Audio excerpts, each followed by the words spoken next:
Silvio a un match difficile et une grosse claque aujourd'hui. Ouais, bon, quand on prend 4 buts, c'est jamais gai.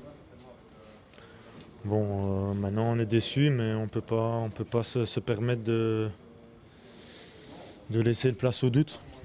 Il faut continuer à travailler et il n'y a que le travail qui payera. Beaucoup d'erreurs individuelles aujourd'hui surtout. Vous savez, quand il y a un but, il y a toujours une erreur, hein. Bon, ça sert à rien de pointer un tel joueur ou un autre.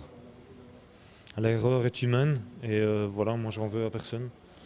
Euh, un match, parfois, ça se gagne dans les têtes. Je pense que aujourd'hui, la grosse différence par rapport à Bruges a été au niveau de l'engagement. Ils n'avaient pas peur de shotter dans nos attaquants quand il fallait le faire. On a été peut-être un petit peu trop gentils. Vous personnellement, malheureusement, vous n'avez quasiment pas un ballon à prendre et les 4 buts, vous ne pouvez rien faire. C'est la vie du gardien de but. Vous savez, parfois on peut encaisser 4 buts et se dire qu'on n'a rien à se reprocher.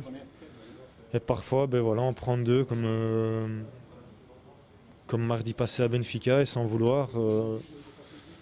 Ça c'est la vie du gardien de but. Moi, personnellement, j'essaie de faire mon maximum et voilà, aujourd'hui, à part l'arrêt que je fais sur le deuxième but, bon, j'essaie de faire mon maximum, ça tombe mal, c'est la vie.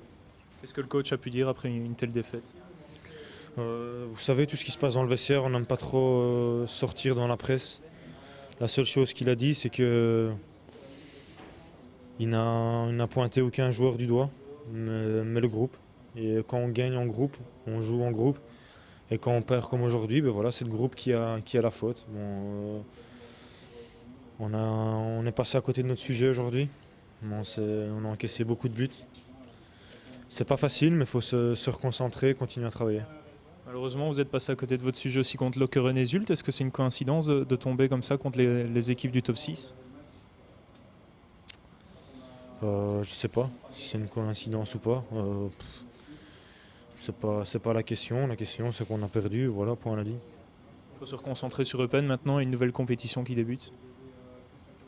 Oui, il faut apprendre de nos erreurs. Et bon, voilà, je trouve que pour l'instant, on encaisse assez facilement. Mais c'est pas tout le temps la faute de la défense. Quand la défense est en sous-nombre par rapport aux attaquants, c'est normal qu'à certains moments, des buts vont tomber. Et le premier défenseur est souvent l'attaquant le plus profond. Donc, allez, il ne faut pas jeter la pierre sur quelqu'un.